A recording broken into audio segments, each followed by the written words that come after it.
అసెంబ్లీలో స్పీకర్ కూడా ఎన్నికల పిటిషన్ ఏదైతే డిస్క్వాలిఫికేషన్ ఆఫ్ ఎమ్మెల్యేస్ది బీఆర్ఎస్ వాళ్ళు ఫైల్ చేశారో ఆ పిటిషన్ను కావాలని చెప్పి ప్రొలాంగ్ చేస్తున్నాడు. మళ్ళీ 24వ తారీఖు పెట్టాడు. రేపు ఇవాళ 23 కదా, రేపు పెట్టాడు.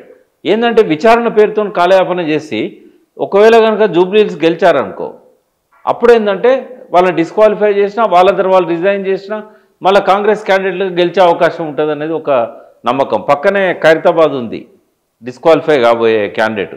ఎవరు బ్రహ్మదేవుడు కూడా ఆపలేడు ఆయన డిస్క్వాలిఫై కాకుండా. ఎందుకంటే ఎలక్షన్ కమిషన్ దగ్గరనే బీఫామ్ ఉంది కాంగ్రెస్ నుంచి వేసింది. ఒక బీఆర్ఎస్ ఎమ్మెల్యే కాంగ్రెస్ నుంచి చేసిన బీఫామ్ ఎలక్షన్ కమిషన్ రికార్డులో ఉంది ఎంపీగా. అంటే ఆయన ఎవరు ఆపలేరు కదా. మరి జూబ్లీహిల్స్ ఇంపాక్ట్ దాని మీద ఉంటుందా ఉండదా? అంటే లోకల్ బాడీస్ మీద ఉంటుంది, డిస్క్వాలిఫికేషన్ మీద ఉంటుంది, స్పీకర్ డిసిషన్ మీద ఉంటుంది, వాళ్ళ రిజిగ్నేషన్స్ మీద ఉంటుంది, మళ్ళీ వచ్చే ఉప ఎన్నికల మీద ఉంటుంది.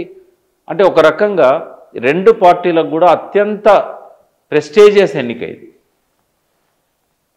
వేడి పుడుతుంది, కొద్ది రోజులు చూడండి మీరు, 2-3 డేస్లో వేడి అందుకుంటుంది. తర్వాత 3 నెలల నుంచి బీఆర్ఎస్ క్యాడర్ ప్రతి డివిజన్లో ప్రతి బూత్ దగ్గర అపాయింట్ అయిన్లు తిరుగుతున్నారు. వాళ్ళ రిపోర్ట్స్ అన్ని పేపర్లలో వస్తున్నాయి.